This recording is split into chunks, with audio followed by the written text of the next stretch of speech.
Je me trouve ici à Figeac, sur la représentation monumentale de la pierre de Rosette, ce décret trilingue qui permit à Champollion de déchiffrer les hiéroglyphes au début du XIXe siècle. À 2 pas d'ici, dans sa maison natale, se trouve le premier musée consacré aux écritures du monde.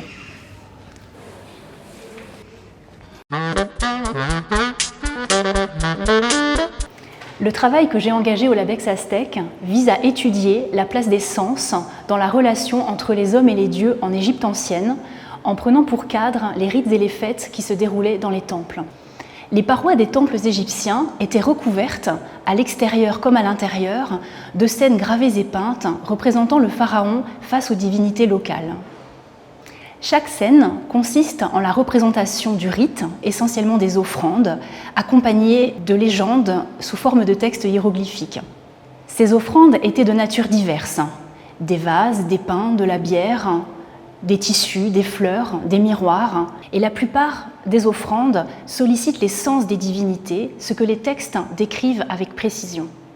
J'avais pu m'en rendre compte lors de ma thèse en étudiant le sistre, un objet qui apaise et réjouit la déesse Hathor sur le plan auditif par les sons qu'il émet et sur le plan visuel par l'image du visage de la déesse dont il est porteur. Mon hypothèse principale est que l'efficacité des rites repose pour beaucoup sur le sensoriel, dont la variété atteste d'une polysensorialité fondamentale entre la sphère humaine et la sphère divine. Je m'intéresse également au sens en tant que marqueur de la présence divine. Par exemple, les dieux se manifestent dans leur sanctuaire par l'odeur de l'encens ou de la myrrhe.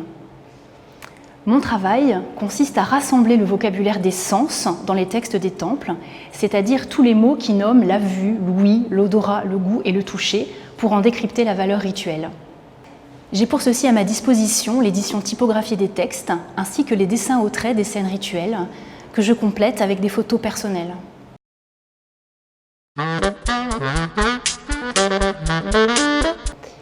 Pour débuter mon enquête, j'ai choisi de prendre pour cas d'étude le pronaos du temple de la déesse Hathor à Dendera, daté du 1er siècle de notre ère et situé en Haute-Égypte, au nord de Luxor. Placé à l'avant du temple, le pronaos est une salle à colonnes parfaitement conservée, dont les dimensions comme l'élévation sont grandioses, 42 mètres par 26 pour une hauteur sous plafond de 17 mètres. La particularité de cet espace est d'avoir été accessible à la population lors des fêtes en l'honneur d'Hathor. Grâce au soutien du Labex, j'ai pu me rendre sur le site pour m'imprégner des lieux et effectuer une couverture photographique sur laquelle je peux désormais me baser pour vérifier les textes et en étudier la paléographie. Je travaille également à Dendera en étroite collaboration avec des collègues spécialistes de l'architecture, de l'économie du son et de l'acoustique. En étudiant les perceptions sensorielles dans les temples égyptiens, mon projet s'inscrit à la croisée de 2 dynamiques de recherche innovantes et en plein essor pour les sciences humaines et sociales. La première, l'anthropologie sensorielle, examine les sens comme des objets d'étude à part entière et cherche à les analyser dans leur contexte culturel. La deuxième, l'archéologie sensorielle, questionne les liens qui existent entre les sens et les lieux dans lesquels ils se déploient, par exemple les choix d'ouverture ou de couleur des bas-reliefs. Plonger dans ces questions nécessite de faire appel à un large spectre de compétences allant bien au-delà des disciplines purement historiques. Je pense notamment à l'anthropologie ou aux neurosciences. La journée d'études comparatistes, les sens dans l'espace sacré antique, que j'ai organisée en juin 2019, en a été pour moi le premier jalon. Cette recherche m'a fait prendre conscience de tout l'intérêt de considérer les sens comme autant de témoignages du rapport que les anciens Égyptiens entretenaient avec le sacré.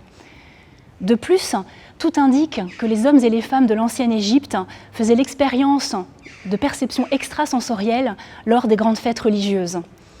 Ivresse, vision du Dieu, transe collective et autres manifestations déclenchées par l'altération des sens, autant de sujets qui restent encore largement inexplorés pour l'Égypte ancienne.